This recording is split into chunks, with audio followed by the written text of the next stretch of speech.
Hi students, welcome to first year accountancy class. In our previous class, we have learnt about objectives of accounting. That it is very much required to maintain the accounting records. It is required to know the financial position of the business operations. Now in this class, we are going to learn about accounting process. What do you mean by process? In common language, process is a common language, common English word. It is process. Process means combination of different activities, at the end of which we get some result. That is called process.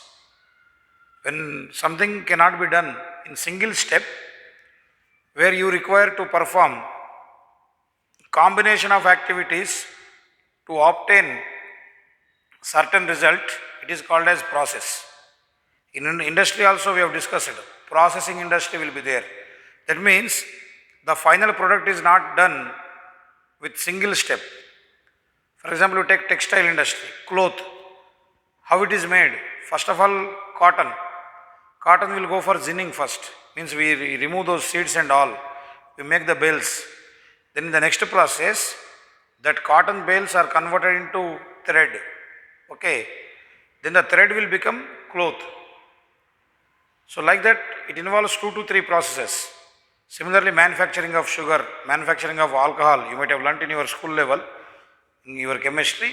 So it requires certain process, certain activities to be performed in a sequential order, then we get the output. Similarly, in accountancy, in my previous class I told you that the ultimate objective of accounting is to find out the profit or loss and to know the financial position of the business concern which we are managing. So this preparation of final accounts, this is called preparation of final accounts, like preparation of profit and loss account and balance sheet is called as finalization of accounts. So this finalization of accounts cannot be reached in a single step. Okay, you need to perform so many activities before that, so that you will reach the ultimate step. Like suppose through staircase, you can't reach 4th floor directly. If it is lift, it's okay. But normally through staircase, for example, you take in our Srimedavi college, if your examination room is 3rd floor, directly you can't come to 3rd floor. First of all, you have to reach to 1st floor, then 2nd floor, then you can reach to 3rd floor. From there, you will go to your respective examination hall. Similarly, in accountancy also, straight away, just after occurrence of a transaction, you cannot find out the profit or loss. You require certain activities to be done in between, so that you will ascertain the profit or loss at the end of the year. So the total activities which we perform in the course of identifying the, or say ascertaining the profit or loss, is called as accounting process. So what are the various steps it involves? Try to understand. First one is identifying. First one is accounting process. First step is identifying. What do you mean by identifying? You try to know what is to be recorded. What transactions are to be recorded in the books of accounts, you identify. So how do you know? Where do you have to search? What is to be recorded? How do you come to know? Do you search on the road, or do you call your customers that shall I record this transaction? Do you visit the bank that shall I record this transaction? No. You have to gather the information through various sources. What are your sources? The receipts. Whenever you receive cash, okay, there will be receipts. When you pay cash, there will be vouchers. Okay. Whenever you buy some goods, there will be some invoice.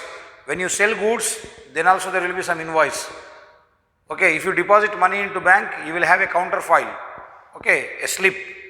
So based on these documents, okay, these are called as material evidences.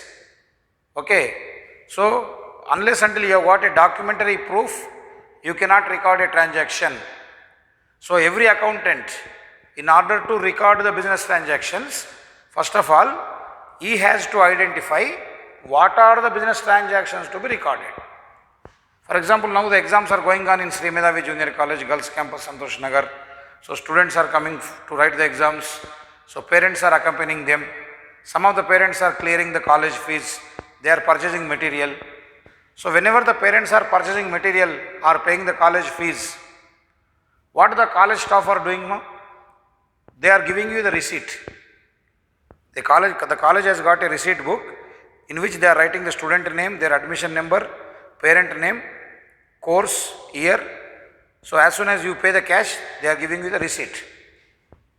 So at the end of the day, the accountant of this college should see that book, or maybe weekly once or weekly twice.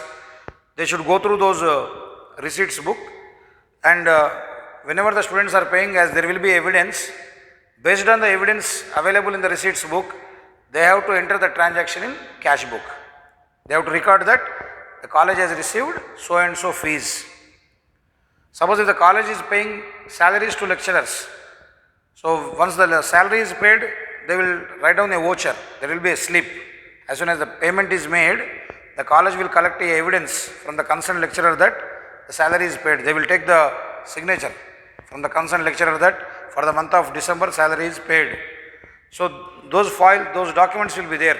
Based on that, the accountant has to write that salaries are paid, fees is received. For example, if you pay electricity bill, you will have a receipt for that, no? So based on that, you have to make the entry. So you have to find out the documentary evidence from various sources like vouchers, invoice, receipts, counterfoils.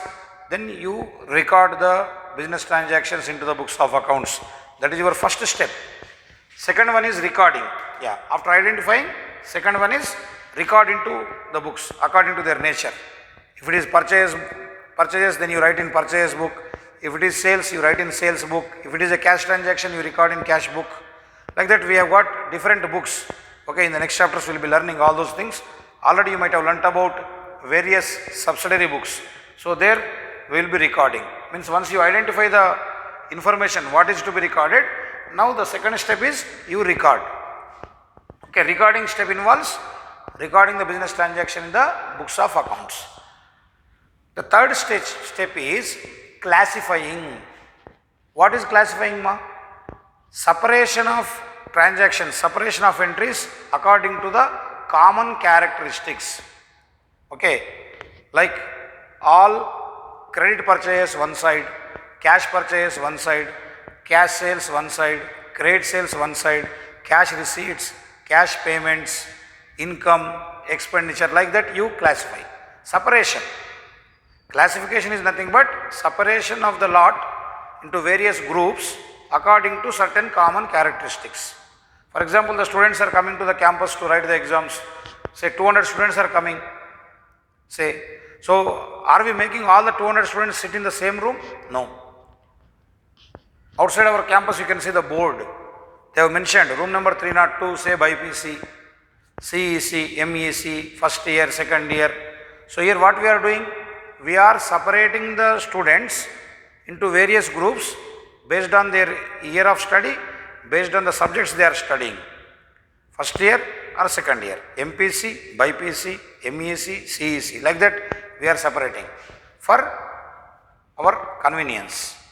Similarly, when in a business organization, so many transactions takes place, there will be different transactions. Some are cash transactions, some are credit transactions, some are purchases, some are sales, some are receipts, some are payments.